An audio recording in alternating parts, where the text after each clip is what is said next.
Assalamualaikum warahmatullahi wabarakatuh. Perkenalkan, nama saya Muhammad Ari Maulana, NPM 1810631020 158, dari kelas Manajemen Audit Sumber Daya Manusia kelas 6D, dosen pembimbing Ibu Karyaningsih. Di sini saya akan menjelaskan mengenai audit fungsi perencanaan SDM. Pertama-tama itu kita harus tahu dulu apa sih audit SDM, perencanaan SDM, sehingga kita dapat menyimpulkan apa itu audit perencanaan sumber daya manusia. Yang pertama itu audit SDM menurut Davis dan Werder merupakan kegiatan pemeriksaan kualitas secara menyeluruh dari aktivitas yang dilakukan oleh sumber daya manusia pada suatu divisi atau perusahaan, dan bagaimana kegiatan-kegiatan tersebut dapat mendukung strategi perusahaan. Perencanaan SDM menurut Davis dan Werder yaitu perencanaan yang sistematis untuk meramalkan kebutuhan pegawai dan ketersediaan pada masa yang akan datang, baik jumlah maupun jenisnya, sehingga Departemen SDM dapat merencanakan pelaksanaan rekrutmen, seleksi, pelatihan, dan aktivitas lain dengan baik.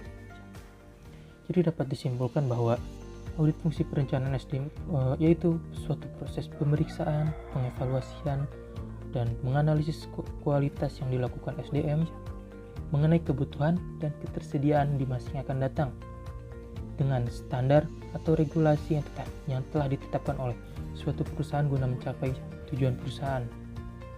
Lalu, apa sih indikator kunci keberhasilan proses perencanaan?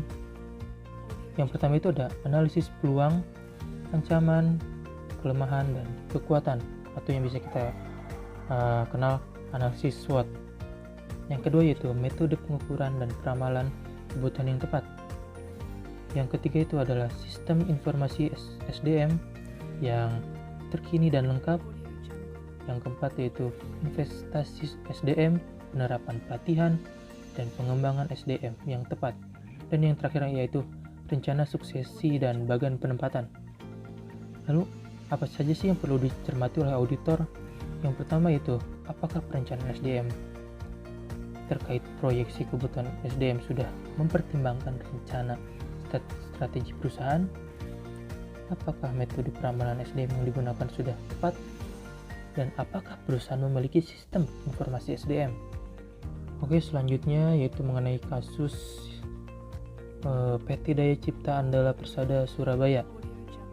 Di sini saya akan menjelaskan mengenai kondisi, kriteria, sebab akibat, dan rekomendasinya. Yang pertama itu kondisinya.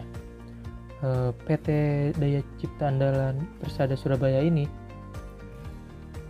dalam merencanakan sumber daya manusia belum diterapkan secara optimal.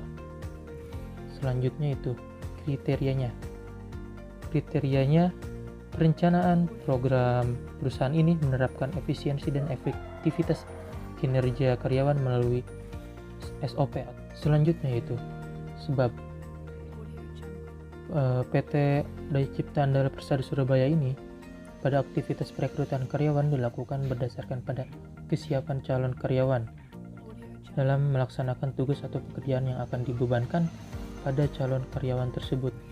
Maka akibatnya akan berdampak pada perencanaan SDM tersebut kurang optimal, sehingga akan mampu mengganggu jalannya operasional perusahaan tersebut. Selanjutnya itu rekomendasi.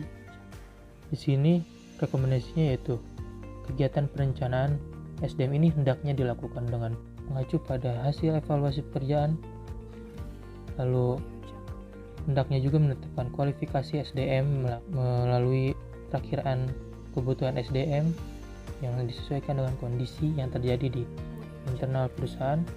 Dan quotes-nya menurut Yusuf Kala, pekerjaan yang baik tanpa perencanaan akan jadi sulit, dan perencanaan yang baik tanpa pelaksanaan hanya akan jadi arsip.